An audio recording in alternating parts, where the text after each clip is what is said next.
Hey everybody, this is Devin with the Christ Light and Love Center here in the middle of the Burkesville, Kentucky vortex. Just going to take a minute this Sunday afternoon, and I want to discuss Elijah and his chariot of fire. And so we find in 2 Kings 2:11, right, we hear that story of Elijah going up into heaven, riding into heaven on a chariot of fire. When I was a little kid and I heard that story, my mind, of course, went to, well, why they call it a chariot of fire? Why don't they just call it a UFO or a spaceship?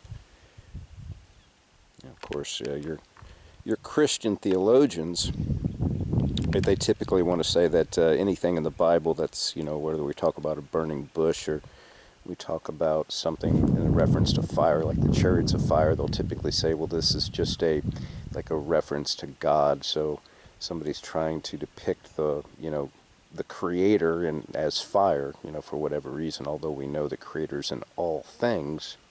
But, it's just my humble opinion as a minister and an adult who's read that story and had their own interactions with some, let's just say, unique ships out there that, no, I'm on the fence, but it goes one or two ways in my mind right now. The chariot of fire that Elijah went up on was either a craft, and maybe possibly it probably looked like it was burning, maybe.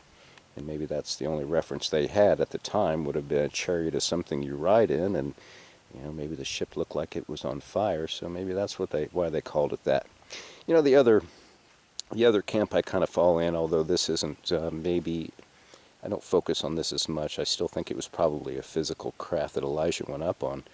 But I think it's probably also possible that chariot of fire that's mentioned would have been Elijah obtaining his light body, or that Merkabah, that light suit that reportedly we can travel in the universe in, if we can obtain it.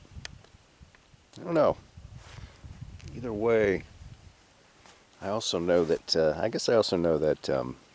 if we look at chariot of fire in the Bible, it's mentioned more than just with Elijah. So there's some other mentions to these chariots of fire. Anyway, guys, just something to ponder and just something to think about. This is Devin from the Christ Light and Love Center here in the middle of the Burkesville, Kentucky vortex. Love you. I'll talk to you soon.